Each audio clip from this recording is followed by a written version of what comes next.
அதிசயங்கள் செய்கிறவர் நம் அருகில் இருக்கிறார். அற்புதங்கள் செய்கிறவர் என்றும் நமக்குள் வசிக்கிறார். 1 தெசலோனிக்கேயர் 4ஆம் அதிகாரத்துல 3வது வசனமும் 7வது வசனம். நீங்கள் பரிசுத்தமுள்ளவர்களாக வேண்டும் என்பதே தேவனுடைய சித்தமாய் இருக்கிறது. அந்தபடி நீங்கள் வேசி மார்க்கத்துக்கு விலகி இருந்து இந்த விஷயத்தில் ஒருவனும் மீறாமலும் தன் சகோதரனை வஞ்சியாமலும் இருக்க வேண்டும். முன்னமே நாங்கள் உங்களுக்கு சொல்லி சாட்சியாக எச்சரித்தபடியே இப்படிப்பட்ட விஷயங்கள் எல்லாவற்றையும் குறித்து கர்த்தர் நீதியை சரிகட்டுகிறவராய் இருக்கிறார். தேவன் நம்மை அசுத்தத்திற்கு அல்ல பரிசுத்தத்திற்கே அழைத்திருக்கிறார். தீமோத்தேயு தெசலோனிக்கப்பட்டிருந்து வருகிறார். வந்த உடனே தீமோத்தேயு ஒரு விஷயத்தை சொல்றாருங்க தெசலோனிக்கே சபை குறித்து.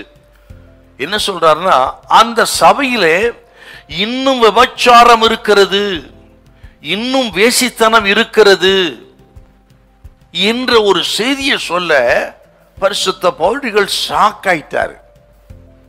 பிறகுதான் இந்த நிருபத்தை எழுதுறாரு அவர்.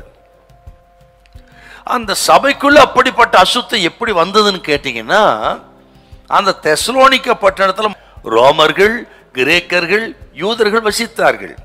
இல்ல கிரேக்க கலாச்சாரம் இந்த விபச்சார வேசித்தனத்தை குறித்து, இந்த கிரேக்க கலாச்சாரம் மிக மோசமான ஒரு கலாச்சாரங்க. அது அவர்களுக்கு விபச்சாரம்ங்கிறது ஒன்றும் பெரிய விஷயமே கிடையாது கிரேக்க கலாச்சாரத்தில்.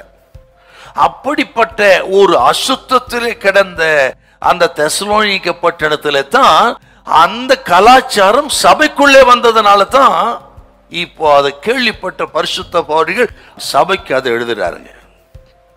அருமையான கர்த்தருடைய பிள்ளைகளே, இது அப்படியே இந்த நாட்கள் இருக்கிற நம்ம காலத்தையும் யோசித்து பாருங்க.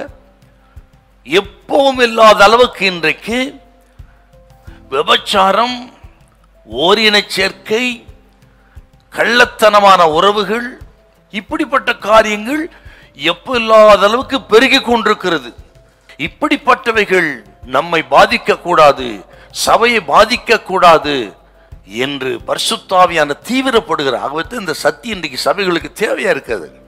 பரிசுத்தாவின் பலன் இல்லாமல் நாம் பரிசுத்தமா வாழ முடியாது.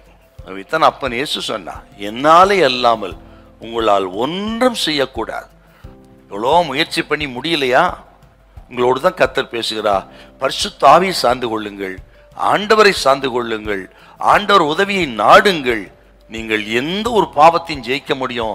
நீங்கள் பரிசுத்தமாய் நிச்சயமாய் வாழ முடியும். ஹல்லேலூயா, ஹல்லேலூயா.